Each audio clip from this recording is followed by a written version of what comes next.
srečanja.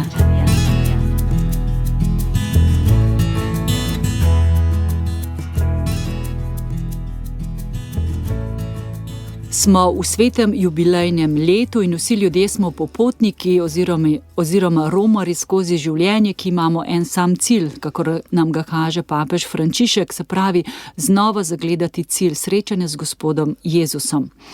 Zato je prav, da v naši rubriki besedo dobijo tudi naši bratje in sestre invalidi vseh vrst. Namreč tudi zanje je v Rimu pripravljeno jubilejno srečanje, to pa bo od 28. do 29. aprila. Tokrat pa je moja gostja Agnes Kojc, ki prihaja iz štajerskega konca. Agnes, pozdravljena, dobrodošla na naših radijskih valovih. Lep pozdrav in veliko veselje mi je, da sem zdaj tukaj lahko z vami. Agnes, za začetek, ali bo šla na romanje? Če mi bo čas dopuščal, z veseljem. Rim si že od nekdaj želimo gledati, to je moj taki osebni sanjski cilj potovanja, ampak bom videla, kako bo to leto teklo. Morda mi pa uspe, zagotovo pa se podam na kakšno romanje. Tako, seveda imaš dovolj dela, ne? To bova v nadaljevanju že povedali, s čim vse se ukvarjaš. Najprej pa te prosim, da kar sama poveš, kakšno obliko cerebralne paralize imaš, od kdaj in kaj to sploh pomeni. Ja, torej jaz sem se rodila s cerebralno paralizo. Zdaj, cerebralno paralizo ljudje zmotno mislijo, da je to neke vrste bolezen, ker dejansko ni. To je nevrološko stanje, ki je posledica neke napake, ki se zgodi ali med nosečnostjo, tako kot je bilo v mojem primeru, ali pa celo med samim porodom, ali gre za poškodbo, na porodni mizi, ali pride do dihalne stiske. Skratka, vsakršna taka nepravilnost lahko potem povzroči, da se možgani ne razvijajo ustrezno in posledica tega je pač cerebralna paraliza, ki je pa zgolj skupek nekih motoričnih, gibalnih oviranosti, nepravilnosti in pri vsakem človeku se izraža na drugačne načine. Recimo pri meni se je, hvala Bogu, samo to zgodilo, da sem na vozičku, v primerjavi s tem, kar bi lahko bilo, je to še minimalno. Drugi primeri recimo zaobjemajo tudi kakšno intelektualno oviranost, težave z govorom. Vsem cerebralcem je pa skupno to, da imamo težave s koordinacijo, težko ločimo, kaj je levo, kaj je desno in se posledično tudi velikokrat težje orientiramo recimo v prostoru. Tudi recimo fizično so naše zmožnosti omejene, ampak vseeno, če si ustrezno prilagodimo življenje, da lahko neko stvar dobro opravljamo in pa kakovostno opravljamo z našim tempom, ob pomoči družine, asistentov in drugih ljudi, se vse da. Se vse da, ne? Tebi razum in glava delujeta odlično, si namreč študirala angleščino, zdaj si v fazi zaključevanja doktorata, midva sva se spoznali v času tvojega študija v Mariboru, zavzeto si sodelovala, bila si povsod, kjer si le mogla biti, se spomnim, ni bilo ovire zate, mi smo te pripeljali kamorkoli.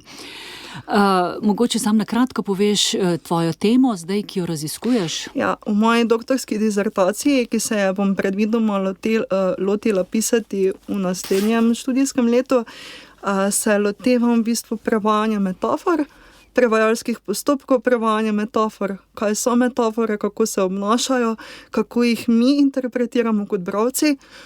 To pa počnem na primeru proze Draga Jančarja, torej njegovih prevodov iz slovenščine v angleščino. Tako da malo tudi raziskujem položaj slovenske književnosti na tujih trgih. Gospod Drago Jančar to ve, da boš to delala? Mislim, da ne, ampak bi bila zelo vesela, če bi se kdaj tudi v prihodnosti srečala, še posebej, ko bodo res tisti zadnji koraki na razporedu.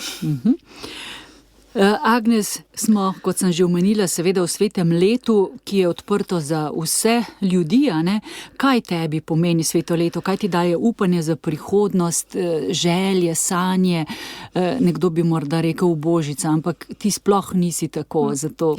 V bistvu je to moje drugo sveto leto, ki ga preživljam. Prvo je bilo, ko sem še bila čisto majhna, in takrat se še nisem zavedala, kako velika milost je lahko sveto leto za vsakega izmed nas. predvsem vidim pomen svetega leta v priložnosti, da si lahko osebno poglobimo vero, torej kot posamezniki, pa še bolj pomembno kot posamezniki bi rekla, da lahko se tudi bolj povežemo kot skupnost.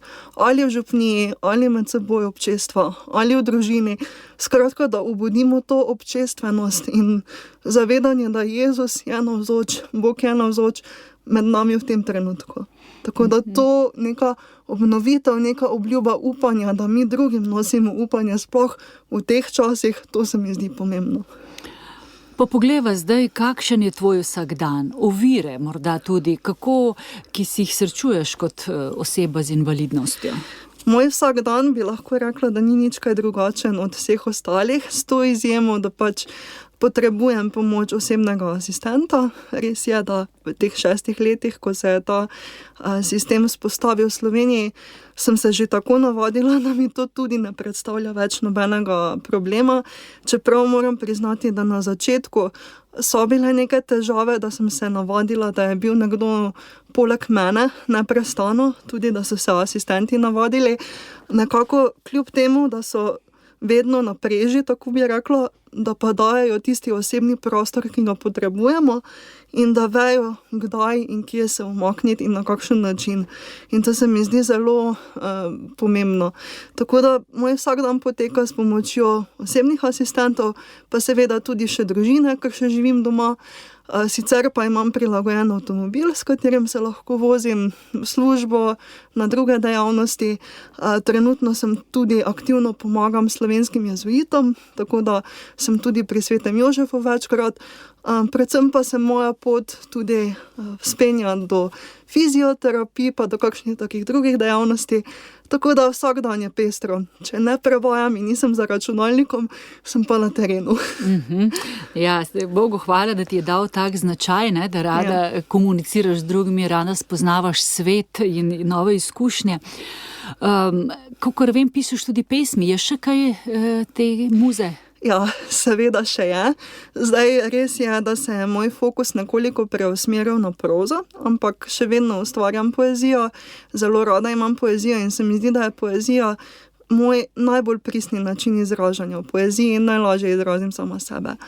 Zadnje čase sem pa začela raziskovati s pomočjo poezije tudi moj nek osebni odnos do življenja, do sveta in pa nenazadnje tudi do Boga, tako da tudi v tej dimenziji se mi je zdaj odprlo okno umetnosti. Prozo omenjaš, kaj pa pišeš? Že od srednje šole naprej roman, to v bistvu še ni še dokončana verzija, zdaleč od tega. Že najmanj 1000-krat sem obupala, vse pustila. Drugače pa ustvarjam tudi kratko prozo. Pri tem sem pa nekoliko bolj vztrajna. No, tako, fajn. Zdaj me pa zanima, pogledava, kakšno podporo pa vi potrebujete, osebe z, rekli, invalidnostniki, oseb posebnimi potrebami. Vidim, ne, imaš osebno asistentko, najbrž ne samo eno. Katera je tista podpora, ki je res nujna in smo lahko tudi hvaležni, da je, recimo? Torej, prva podpora in opora bi jaz rekla, da se najde v družini. Jaz imam izjemno srečo in blagoslov, da imam družino, ki mi res stoji ob strani v vsakem času, v vsakem primeru, v vsaki situaciji. Tako da tu je tisto, kjer se začne. Potem pa